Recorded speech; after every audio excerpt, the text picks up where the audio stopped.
श्रद्धेय श्री श्री रविशंकर जी,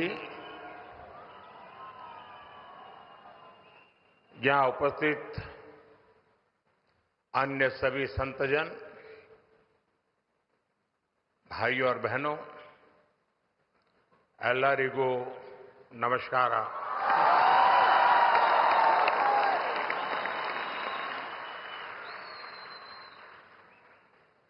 आज की ये सुबह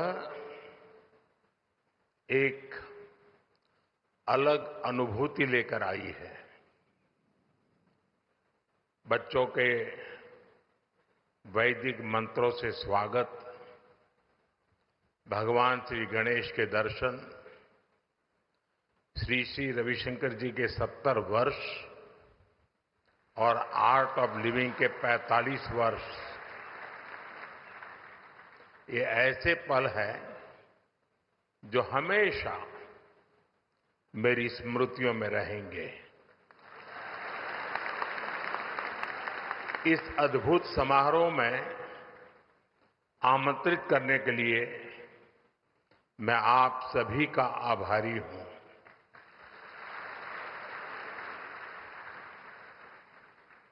अभी गुरुदेव ने बहुत कुछ बताया।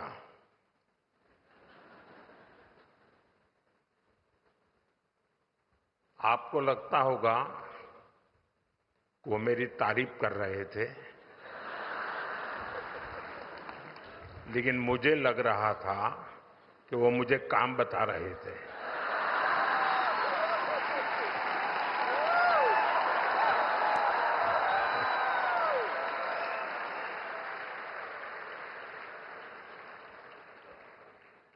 आपने सही कहा कि मेरा धन्यवाद नहीं हो सकता।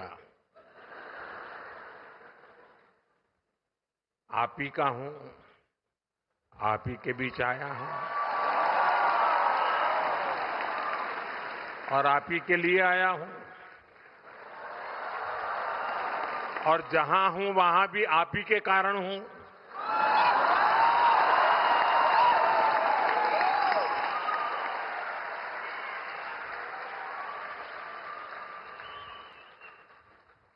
आज गुरुदेव के 70 साल का एक कार्यक्रम है,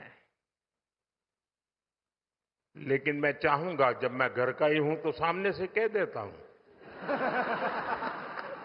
कि जब आपका शताब्दी समारोह होगा तब मैं भी फिर से एक बार आऊंगा।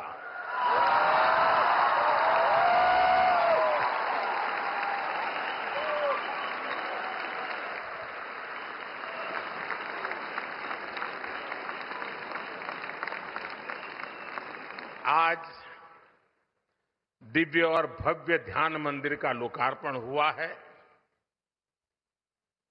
जब संकल्प स्पष्ट हो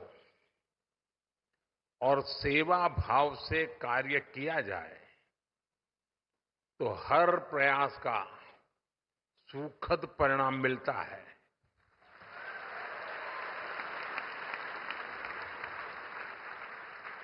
बाकी कुछ हो या न हो, हम सब लोटस की छत्र छाया में है।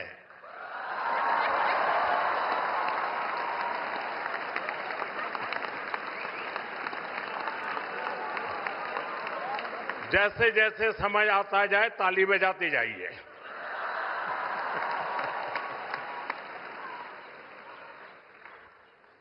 और गुरुदेव के आशीर्वाद है तो फिर लोटस की छत्र छाया ही देश को नई ऊंचाइयों पर ले जाएगी।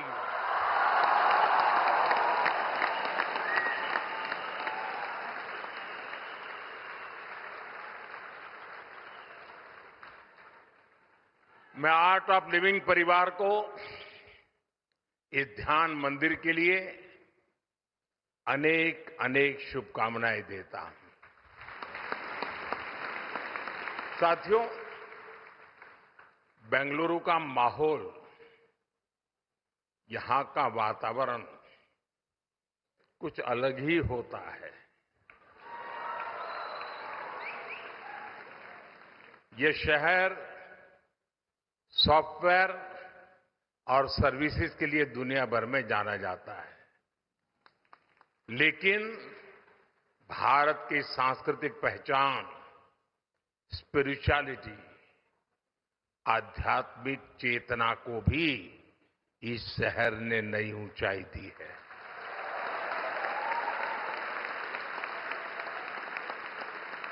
योग, ध्यान, प्राणायाम भारत के संस्कारों का अभिन्न हिस्सा रहे हैं।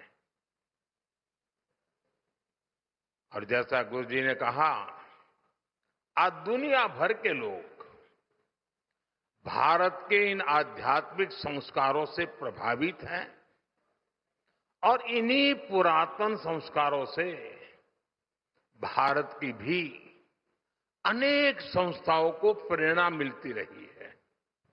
साथियों, इसी प्रेरणा से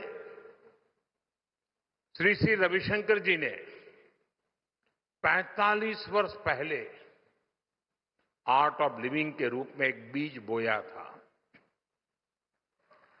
आज वो एक विशाल वटवृक्ष के रूप में हमारे सामने है। इस वटवृक्ष की हजारों शाखाएं दुनिया भर में अनगिनत लोगों के जीवन को स्पर्श कर रही है। और मुझे विदेश में जहां जहां जाना पड़ता है सरकारी काम के लिए, तो कोई न कोई आप वाला मिल ही जाता है।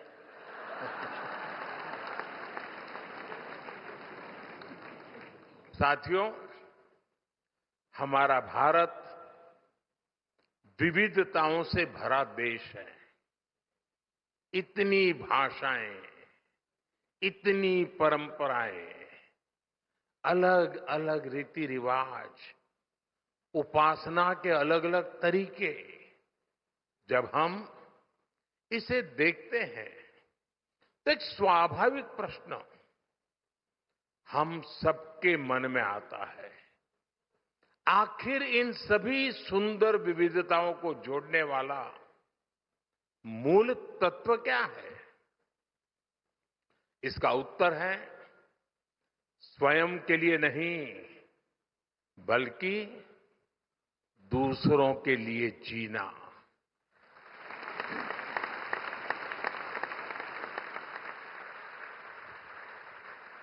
हमारे यहां कहा गया है, अष्टादश पुराणेषु व्यासस्य वचनम द्वयम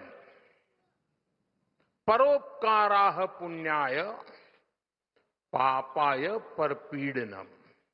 अर्थात दूसरों की सेवा करना पुण्य है और पीड़ा देना पाप है।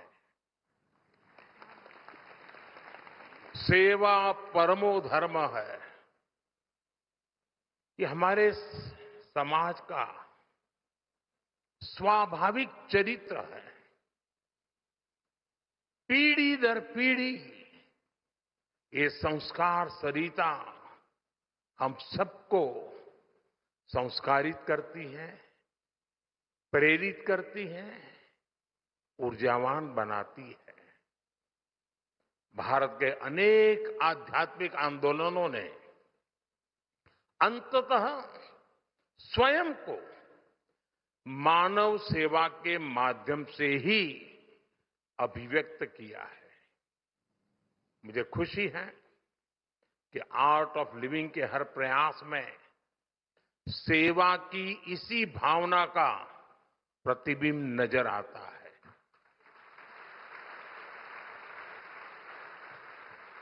अभी जो वीडियो दिखाया गया, सेवा ही सेवा है, उसमें लोगों का ही कल्याण है।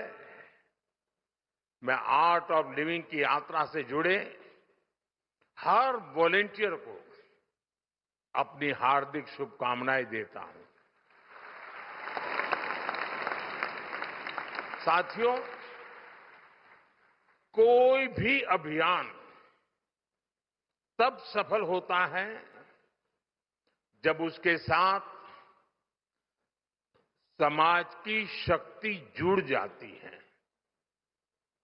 इसलिए ऐसे हर महत्वपूर्ण मिशन के लिए समाज की शक्ति को जागृत करना बहुत आवश्यक है। मेरा हमेशा से विश्वास रहा है कि समाज, राजनीति और सरकारों से भी अधिक शक्तिशाली होता है और कोई भी सरकार तभी सफल हो सकती है जब समाज स्वयं राष्ट्र निर्माण में सक्रिय भागीदारी निभाता है। अब जैसे हमारा स्वच्छ भारत अभियान है, ये सिर्फ सरकारी कार्यक्रम नहीं है, बल्कि ये लोगों के जीवन का स्वाभाविक हिस्सा बन चुका है। अब ये समाज की शक्ति से ही आगे बढ़ रहा है। साथियों, जब समाज सक्रिय हो जाता है, तब देश की सबसे बड़ी चुनौतियों का भी सामूहिक समाधान निकाला जा सकता है। ये देखना बहुत ही सुखद है कि आर्ट ऑफ लिविंग संस्था भी हमेशा से समाज की इस शक्ति को साथ लेकर चलती है। आप सभी ने विकास से जुड़े कार्यक्रमों में सोशल अप्रोच को बहुत महत्व दिया है, चाहे वृक्षारोपण अभियान हो या रूरल स्मार्ट विलेज सेंटर्स हो, महिलाओं और जनजातीय समाज को सशक्त बनाने वाले कार्यक्रम हो या फिर कैदियों के मानसिक स्वास्थ्य को बेहतर बनाने वाला अभियान हो, ये सभी प्रयास देश और समाज की विकास यात्रा के उसमें महत्वपूर्ण योगदान देने वाले होते हैं। साथियों, मैं एक और बात के लिए यहां उपस्थित हर व्यक्ति की प्रशंसा करूंगा और वो है युवा शक्ति पर फोकस।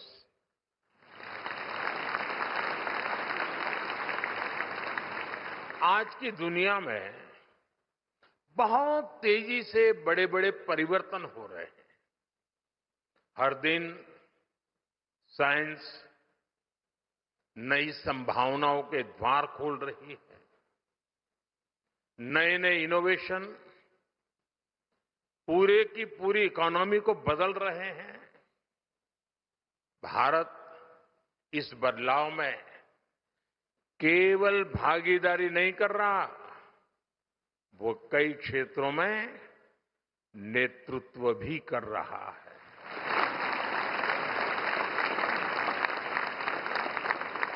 हमारी डिजिटल क्रांति ने भारत को डिजिटल पेमेंट में ग्लोबल लीडर बनाया है।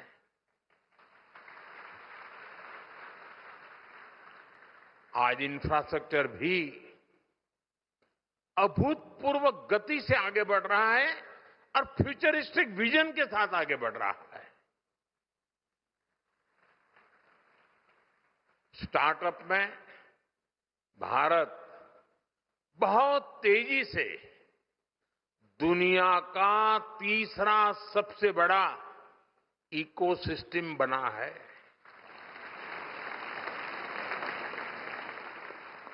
हमारे युवा आज स्पेस में अपनी सैटेलाइट भेज रहे हैं। देश की ऐसी सभी उपलब्धियों का सबसे बड़ा कारण है हमारे युवा है और आर्ट ऑफ लिविंग है। युवाओं को आज के आधुनिक युग की चुनौतियों के समाधान पाने में गुरुदेव और आर्ट ऑफ लिविंग बहुत सहायता कर रहा है। साथियों, आज टेक्नोलॉजी की वजह से दूर बैठे लोग एक पल में एक दूसरे से जुड़ रहे हैं, लेकिन जरूरी है हम दुनिया से जुड़े या न जुड़े, स्वयं से तो जुड़े।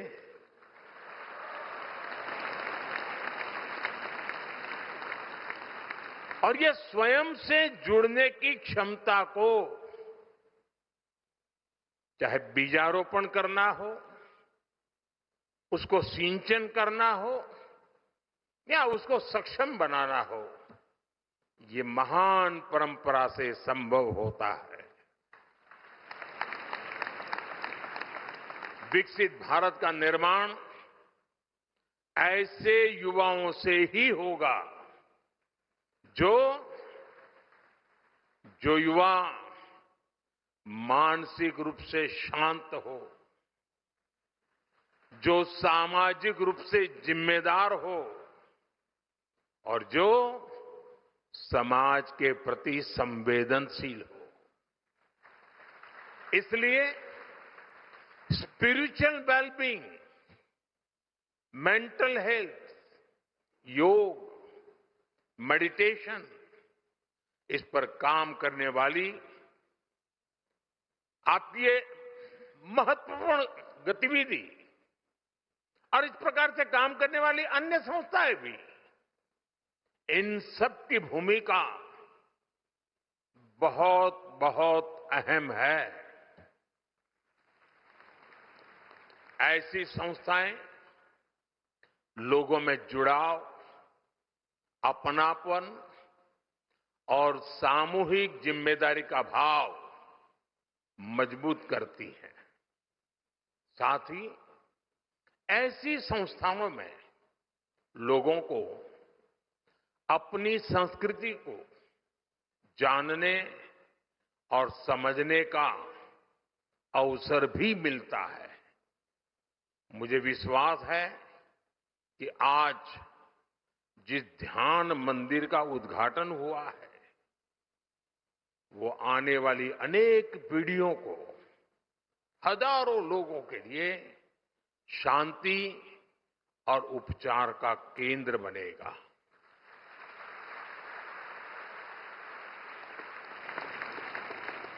साथियों, आप सभी देश और समाज के प्रति अपने कर्तव्यों को बखूबी निभा रहे हैं, लेकिन जब भी आपके बीच आता हूं तो कुछ आग्रह करने से खुद को रोक नहीं पाता। अभी मेरे बोलने से पहले ही गुरुजी ने कह दिया कि आपके 9 आग्रह हमें मंजूर है, तो बोलने को लिए कुछ बचा नहीं, लेकिन आदत जाती नहीं।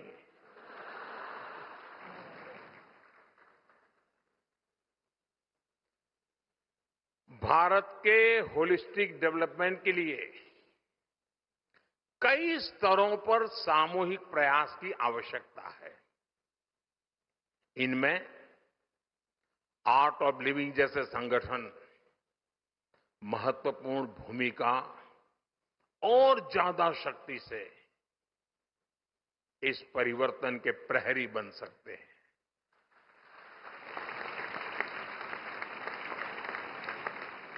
आप में से बहुत से लोग किसानों और ग्रामीण समुदायों के साथ जुड़कर काम करते हैं। जैसा यहां फिल्म में भी बताया गया कि किसानों को नेचुरल फार्मिंग से जोड़ने की दिशा में और अधिक प्रयास करने की आवश्यकता है। आज बीमारी में भी इंसान नेचुरल हीलिंग के रास्ते खोज रहा है, तो हमारी धरती मां, उसे भी नेचुरल हीलिंग की जरूरत है।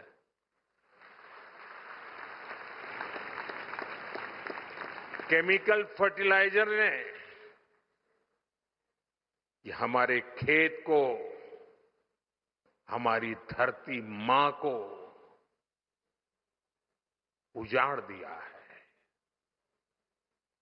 इस हमारी धरती मां को केमिकल से बचाना, ये भी आर्ट ऑफ लिविंग है। एक पेड़ मां के नाम अभियान को और व्यापक बनाने में आप बहुत ताकत दे सकते हैं, उसको और विस्तार कर सकते हैं, क्योंकि पर्यावरण की रक्षा ये भी आर्ट ऑफ लिविंग है। इकोलॉजी और इकोनॉमी हम अलग नहीं कर सकते। पर ड्रॉप मोर क्रॉप के माध्यम से किसानों को पानी का बेहतर उपयोग बताया जा रहा है। इसमें आपके सहयोग से और बेहतर परिणाम मिलेंगे, क्योंकि पानी की हर बूंद बचाना ये भी आर्ट ऑफ लिविंग तो है। कुछ ही हफ्ते में मानसून आने वाला है। ये सही समय है जब जल संरक्षण को लेकर के व्यापक जागरूकता फैलाई जाए।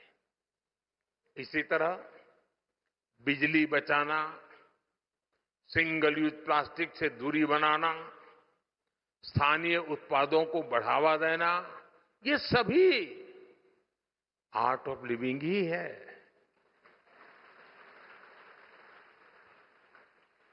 आज देश मिशन लाइफ पर भी जोर दे रहा है। ये जीवन को अधिक जिम्मेदारी और जागरूकता के साथ जीने का एक जीवंत अभियान है। इसमें एक ऐसी जीवन शैली अपनाने का आग्रह है जो प्रकृति के साथ संतुलन बनाकर चले। और मेरे हिसाब से मिशन लाइफ भी एक प्रकार से आर्ट ऑफ लिविंग का एक प्रकट रूप है। मुझे विश्वास है कि आने वाले दिनों में आप सभी जो हमेशा आप करते आए हैं, आर्ट ऑफ लिविंग के भिन्न भिन्न पहलुओं को आपने विस्तार भी दिया है, विकास भी किया है। समाज के एक बड़े वर्ग को जोड़ने के लिए आप ज्यादा प्राथमिकता देंगे और गुरुजी की शताब्दी जब हम मनाएं, तब इन सारे लक्ष्यों को हम पूरा करके रहें।